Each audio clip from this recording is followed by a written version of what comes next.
Эзний хайр инрэл дуустдаггүй. Өршөөлт нь төгсгөлгүй. Өглөө бүр энэ нь цоо шиг. Таны итгэлт байдал юутай аваагаав. Хермоны шүүдэр өглөөний хөтөлбөр эхэлж байна.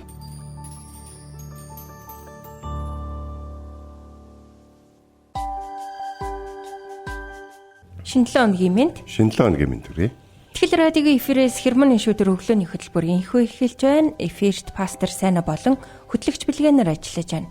Сонсогч та амралтын өдрөө ивэл өрөөлөөр дүүрэн өнгөрүүлсэн үү? Тань шинэ 7 өдрийн өглөөний мэндийг хүргье. Тэгэхээр бид хамтдаа өглөө болгон эзний үгтэй хамт энэ өдрөө эхлүүлж байгаа шалтгаан нь юу гэхээр маргааш өглөөний эзний цаг хүртэлтэй бид авсан үгээр өөрсдийгөө болон эргэн тойрныхоо хүмүүст эзний хайрыг харуулах, бас өөрсдийгөө өөрчлөн шинжилгээ зогсохгүй тэр өөрчлөлтөөр эзнийг гэрчлэх, эзэн бидэнтэй хамтаа гэрчлэх гайхалтай нэг тийм цаг байгаа гэдгийг л бид нэр ойлгож бодох хэрэгтэй. Бие бинийгээ бас урамшуулах хэрэгтэй гэж бол миний хувьд бол өглөө ирж байхдаа бол бодож явсан. Ер нь өглөө ирж байхдаа айгүйх юм бодох юм ба тий. Зам дандаа зөндөө бодолт хийгээд явдаг. Харин тийм. Тэглэхээ яхаа. Тэгээд сонсогч та Хермоны шүүдэр нэвтрүүлгээр суралцж байгаа, эзнээс авж байгаа үгийг аваад та юу ойлгож амьдралдаа хэрэгжүүлж байна вэ?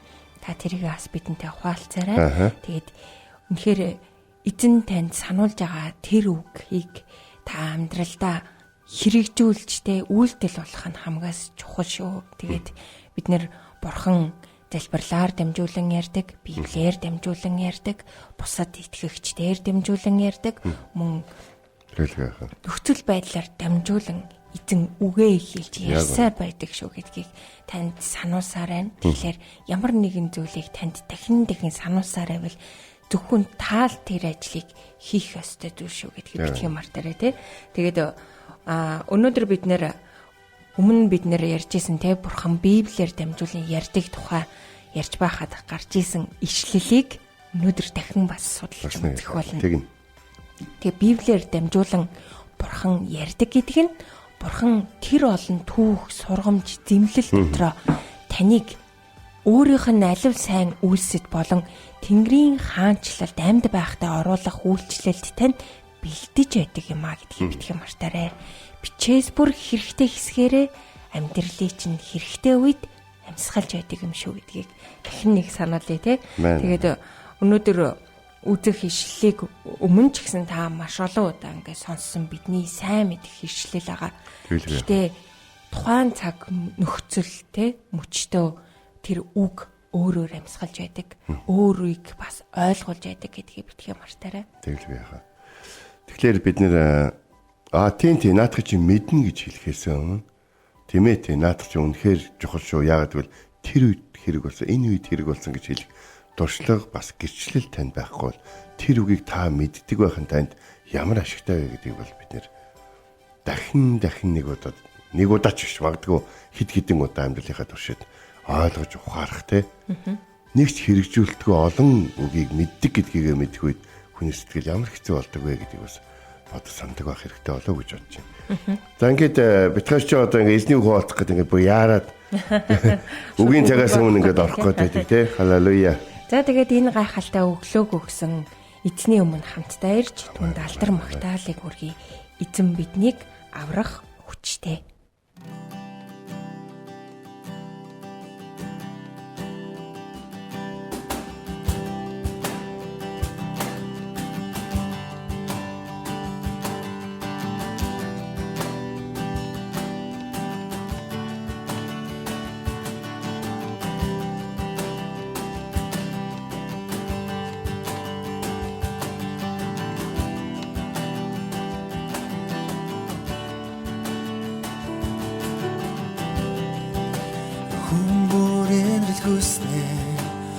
Өвчгүй хайрч хүснэ Өшөөдөө булгаач та Хүн бороочлол хүснэ Нэг ослигч бас хүснэ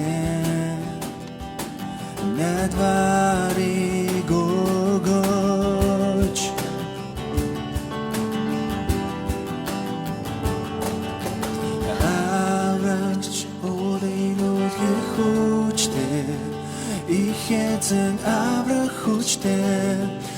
эзэн аврах хүчтэй үрд мөнхөд авралын ихэзэн таймэж үхлийг асан Есүс үхлийг асан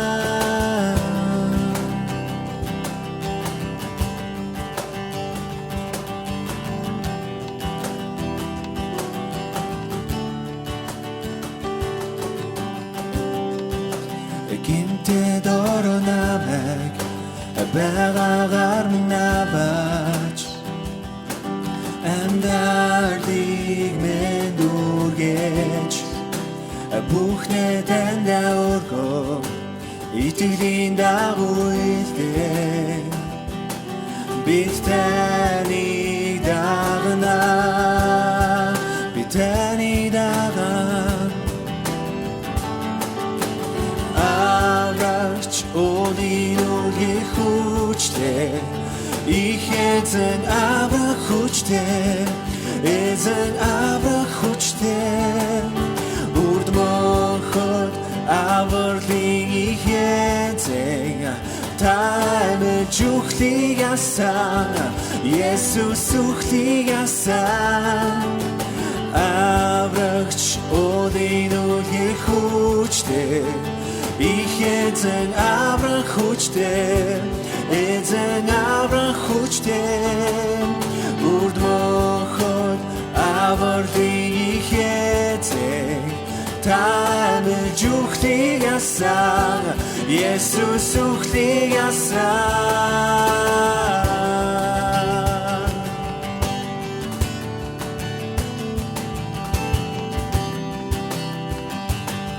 Вэрэнс тоглоцгай та гэрлээ тусгаач бүх дэлхийдээ гэрлээ тусгаач та бид хамтдаа хааны яатрыг өндөрт магтацгаа Есүс бүх дэлхийдээ гэрлээ тусгаач та бид хамтдаа хааны яатрыг өндөрт магтацгаа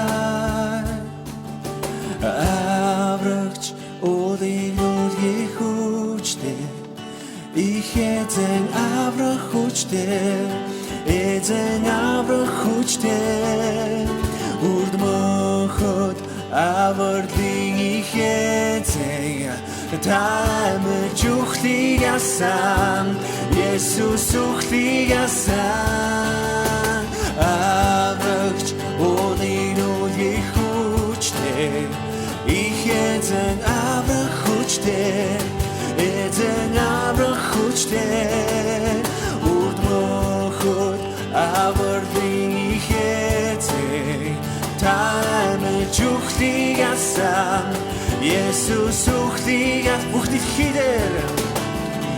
дэлхийдээ гэрлээ тусгаач та бид хамтдаа хааны яатрыг өндөрт магтацгаа Есүс бүх дэлхийдээ гэрлээ тусгаач та бид хамтдаа хааны яатрыг өндөрт магтацгаа Есүс бүх дэлхийдээ гэрлээ тусгаач та бид хамтдаа хааны яатрыг өндөрт магтацгаа Есүс бүх дэлхийдээ гэрлээ тусгаач та бид хамтдаа хааны яатрыг өндөрт магтацгаа аврагч өөрийн хүчтэй их эзэн аврах хүчтэй эзэн аврах хүчтэй үрд мөнхөд авралын их эзэн таймэж үхлийг асан Есүс үхлийг асан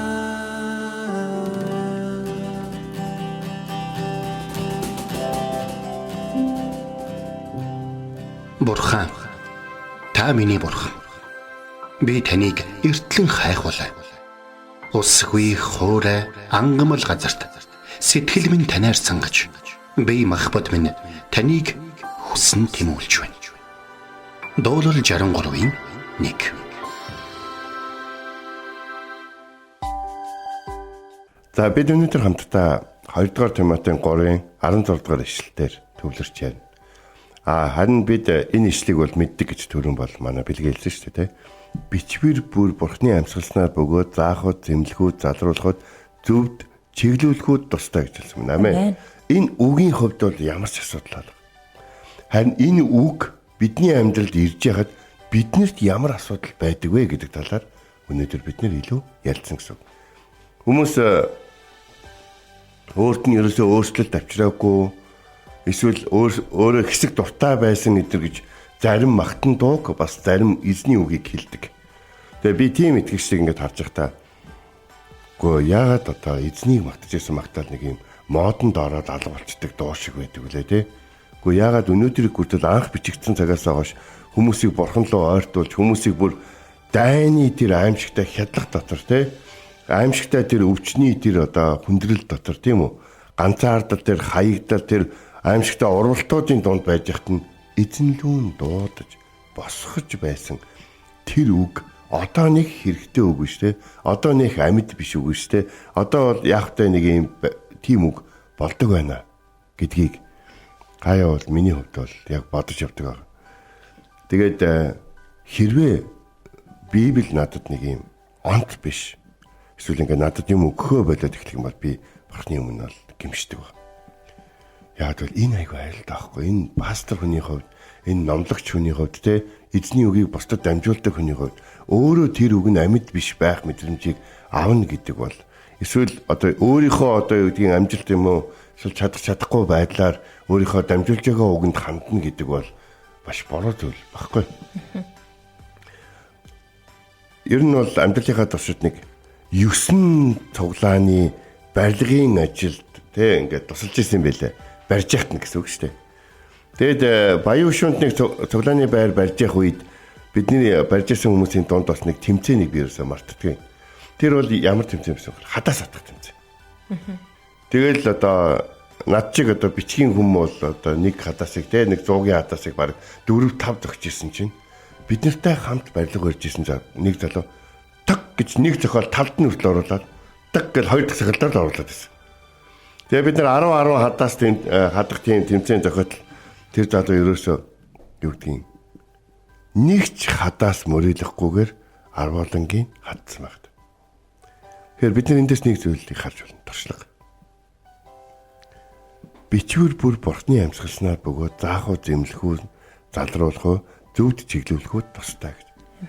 Энэ үгийг өөрийнхөө амьдралд амьсгалуул гэж. Эзний үг танд заах гээд ирэх үед өөрийгөө мэддэг гэж битгий бод. Эзний үг таныг зэмлэх гээд ирэх үед за би мэдж байгаа гэж битгий бухимд. Эзний үг таныг залруулах гээд таныг явж байгаа замаар чинь холдуулах гээд ирэх үед за би өөрөө мэдээд өөрөө сэтгэл санаа тайван үедээ эсвэл тайвширхаараа ч юм уу те за эсвэл уучлаараа би таниар залруулмааргүй байна. Цаг нь болохоор өөрөө намайг эзэн залруулах байлгүй гэж битгий зүрүүтэл. Зөвд байдал чиглүүлэх гэдэг. Энийг хийг наадах гэж хийн гэдэг чинь. Би өнөөдөр хүртэл хийж ирсэн олон зүйлээс татгалзах болох гэдэг шин. Наадах чинь хийн гэдэг чинь. Би өнөөдрийг хүртэл хүмүүс зааж ирсэн зүйлүүдээ буцааж аваад би танаас зааж ирсэн шигээ биш ээжээ гэж ингэж өөрийгөө хүлээн зөвшөөрч гимшиж доогуур оруулах гэдэг шин. Ер нь зөвд байдал чи надад тийм амар зүйл бас биш шин. Гэхдээ тэгээч бурхан минь би ганцаараа л хичээгээд байгаа юм шиг заримдаа санагдаад байх юм байна шүү гэж. Битгий эзний үгийг хүлээж ав гэж. Эзний үг анх энэ үгийг унших үед анх энэ үгийг сонсох үед танд зааж, таныг зэмлэж, таныг залруулж, бас таныг зөвхт байдал чиглүүлж, өдий зэрэгт хүргэж, таныг өчнөөн олон гим нүгэл аимшигтай осол аваар өчнөөн зүйлээс хамгаалсан гэдгийг хэрвээ та мэдж байгаа бол хамгаалсаар байх болно. Эзний үг дээр эзний үг ямар вэ гэдэг дээр л туршлагатай бай. Харин амьдрал дээр давж гарсан зүйлүүдээр өөрийгөө айгүй туршлагатай ингэдэг юм уу? Ийм туршлага хэтэрхийх битгий найдаж.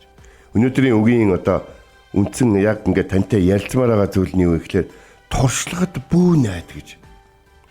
Тэр туршлага чинь хүн болгонд байдаг зүйл. Харин туршлагатай хүн гэж тухайн зүйл дээр алдсан бол тухайн зүйл дээр хэрхэн алдахгүй байхыг, хэрхэн тойрч гарахыг хэлж өгч чаддаг хүнийг хэлдэг. Гэтэл одоо бидний урд нь алдаж исэн зүйл одоо өөрөөр алдаж магадгүй өөр нөхцөл байдалтай болчиход байна. Тэгэхээр одоо юу гэдгийг дэлхий өөрчлөгдөж байна, хүмүүс өөрчлөгдөж байна. Бид алдахгүй байна гэж бол байхгүй. Тийм учраас эзний энэ хизээч одоо ашиг тусна алга болдгоо энэ амьд үг. Одоо ч гэсэн бидний амьдралд хэрэгтэй. Та өөрийгөө 20-тай, 30-тай, 40-тай, 50-тай тэ амьдралын тодорхой туршлагатай гэж бодож болно.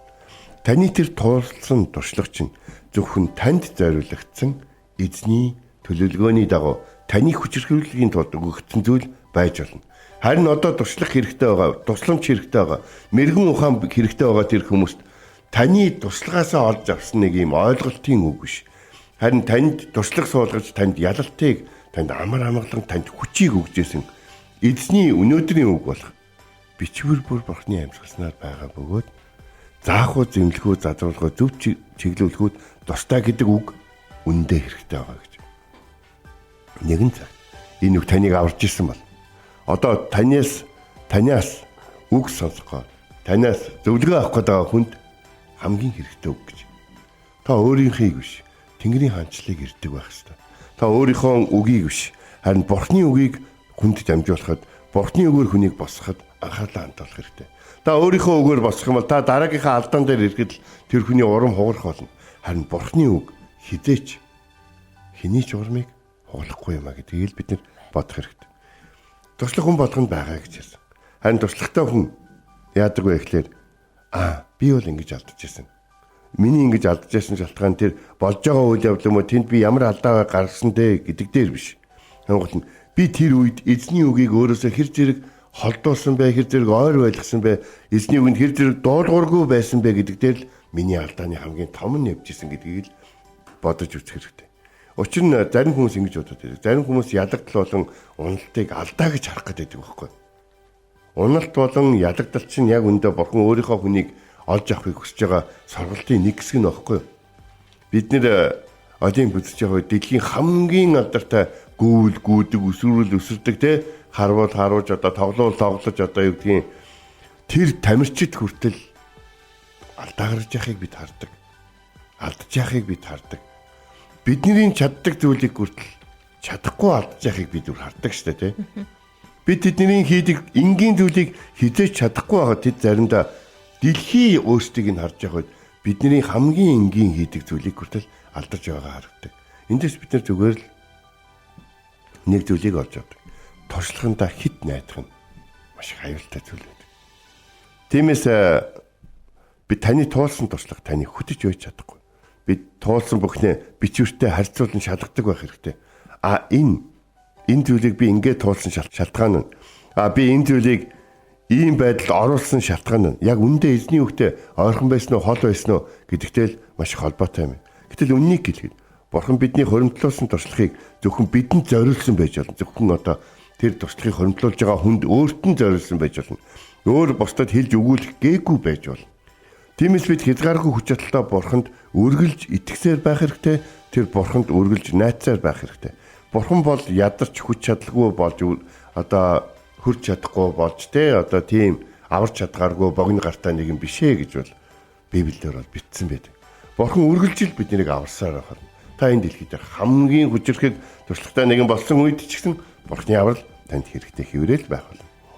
Мэдээ шин зүйл гэж байхгүй л да бүгд мартагдсан хуучин зүйл байдаг гэж энэ үг их давтагдж байгаа шүү дээ. Яг тэгэхээр энэ үг Бурханыг таньж мэдхэд маш чухал үг байхгүй. Болж байгаа нөхцөл байдал зөвхөн өөрийн ойлголт болон туршлаганд найдан өөр сонголтгүй мэд тайлбарлах нь биднийг болон бидэнтэй хамт байгаа хүмүүсийг төөрөгдөлд оруулах гэдэг. Тийм ч олно гэсэн бодолтой байх хэрэгтэй. Учир нь Бурхан хаян гэсэн хүнээ хайж одоо сонгосон хүнээ ч гэсэн хайсан тохиолдол байдаг. Бурхан одоо орхин гэсэн хүнээ аварсан тохиолдол ч гэсэн байгаад байдаг. Тэгэд энэ ямар учиртай вэ гэхээр өөрт нь итгэж байна уу? Эсвэл өөрт нь итгэхгүй байна уу гэдэгтэй л холбоотой байгаа. Өөртөө итгэхээр шийдсэн нэгний амьдрал дээр Бурхан чимээгүй л болсон болохоос энэ дэлхий дээр Бурхан хайсан хүн гэж ер нь байхгүй байна. Өөртөө л Бурхан дээр анхаарлаа тавихаа болсон харин Бурханы чимээгүй болгосон шалтгаанаа өөртөө олж харахгүй байгаа гэсэн.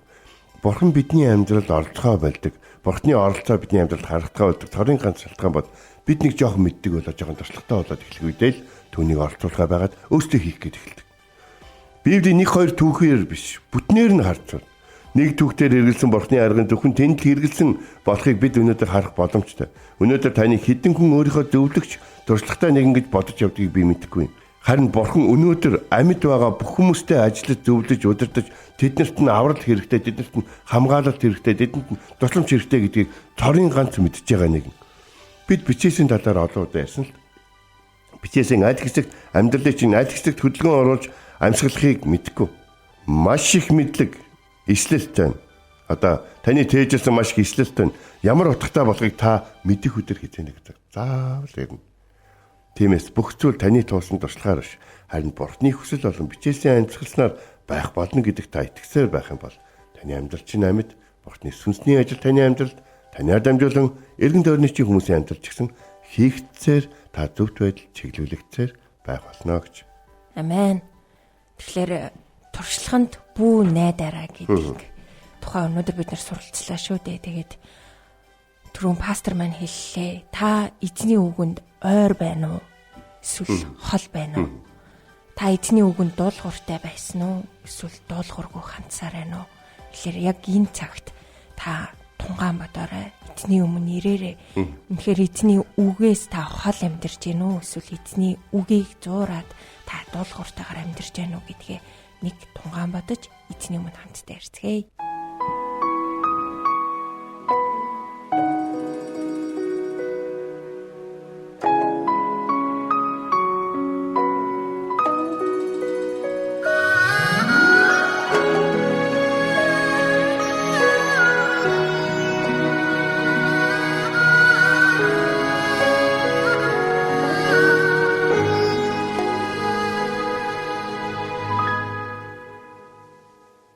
Эзний ганцаар явсан тэр замаар би даган явна. Бүхус бацус сарсагсан тэр замыг би тулан явна. Аимшиг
Өнөөдөр бид нэр үгийн цагаараа 2 дугаар Тимот номын 3 дугаар бүлгийн 16 дугаар ишлэлээ суралцлаа.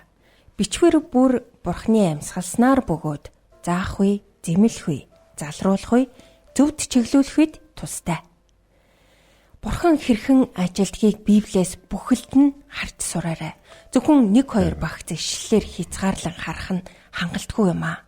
Бурхан түүхийн турш хэрхэн ажиллаа хийж ирснийг мэдэх үед та өөрийн амьдрал дах түүний ажлыг илүүгээр олж харах болно. Тиймээс ч 2 дугаар Тимот номын 3:16 дээр бичвэр бүр Бурхны амьсгалснаар бөгөөд заах үе, зэмлэх үе, залруулах үе, зөвд чиглүүлэх үед тустай хэмээн хэлсэн юм аа. Бичвэр бүр хэрэгтэй хэсгээрээ амьдралыг чинь хэрэгтэй үед амьсгалж байдаг юм шүү. Тэгэхээр эзний үгээр амьдралаа зөвөр зааж чиглүүлж яваарай. Эзний замаас битгий холдорой гэж энэ өглөө ятгах байна. Энэ цагт хамтдаа эзний өмнө ирж залбирах цагийг гаргацгаая. Орчлон ертөнцийг бүтээсэн эзэн минь энэ цаг мөчид бид залбиран гуйж байна. Таны үг уншихаар, харахаар, ярилцахаар боломжтой байгаад та Монгол улсыг ингэж ивээсэнд танд үнэхээр их баярлалаа. Бид өөрсдийнхөө хэл дээр номыг янз бүрийн байдлаар унших боломжтой. Бас номдлыг ч гэсэн янз бүрийн байдлаар сонсох боломжтой байгаахад төлөө танд талархаж байна. Гэрээ энэ бүх сувгууд хаагдах юм бол бидний зүрхэнд, бидний цээжинд, бидний толгойд хэдэн үг байгаа вэ? Бидний амьдрал амьсгалах, биднийг илүү хүнд нэгтгэх хэцүү нөхцөл байдалд ороход биднийг босгох хэдэн үгийг бид мэддэг вэ? Тийм болохоор таны үг бидний амьдралд амьсгалж зааж байхад сурыг, зэмлж явахад хүлээж авъя. Залруулж байх үед яг түүнийг нь хүлээж ав дуулууртаа бай. Зөвхт байдал чиглүүлэх үед дуулууртаагаар үйлдэж шин төвшөнд шин газар очихыг хүсэж байна. Таны Израильчүүдийг амлсан газараа аваачсан шиг та биднийг энэ амьдрал дотор хийлгэхийг хүссэн зүйл, аваачихыг хүссэн газар аваачихыг хүсэж байна. Бид өөрсдийнхөө туршлагаар өөрсдийнхөө хамгийн амар амгалан байх газар биш. Харин биднийг дахин шахаж, дахин өөрчилж таны аваачихыг хүссэн тэр газар байхыг хүсэж байна. Зовлон хүнд зүг дуулж байгаа ах トゥ усаа ойлгож тэднийг ч гэсэн тааж, тэднийг ч гэсэн зэмлэж, тэднийг ч гэсэн залруулж, тэдэнтэй хамт зөвхт байдал дотор алхахад тусалж өгөөч. Энэ үгдээ таны бидэнтэй хамт байгаа талархна. Бас бидний залбирлыг сонсож бидний хайртай хүмүүстэй хамт байдаг талархна. Есүсийн нэрээр залбирэн гуйлаа. Амен. Баярлалаа пастра. Тэгээд энд бас манай нэг сонсогч маань ингэж хуваалцсан байна. Амен. Халелуя. Өнөөдрийн номлолоос маш чухал зүйлийг ойлгож авлаа. Өөрийнхөө ойлголт болоод туршлагад бардамнаж сайрхахгүй. Ямар ч үед эзэндээ болон эзний үгнээс зуурах нь маш чухал гэдгийг ойлгож авлаа. Иймээс эзний өмнө гимшилтэйгээр ирж махан биеийнхаа туршлага болон мэдлэгээр явж байсандаа үнэхээр гимшиж байна. Тантайгаа ойр байж зүрх сэтгэлдээ таны үгтэй хамт байхад минь та туслаарай гэж гуйн залбирч байна. Есүсийн нэрээр амен гэсэн байна. Бурхны үг бид бүгдтэй үргэлж хамт байх болтугай гэсэн байна. Тэгээд эзэн тантай үргэлж хамт болтугай. Энд хүрээд хермоны шүдэр өглөөний хөтөлбөр өндөрлөж байна. Бидэнтэй хамт байсан сонсогч танд баярлалаа. Маргааш эргээд энэ цагтаа уулзцгаая. Эзэн таныг харж хандах болтугай. Эзэн зүрхийг чинь Бурхны хайр ба Христийн төвчөрт чиглүүлэх болтугай. Хермоны шүдэр өглөөний хөтөлбөр танд хүрэлээ.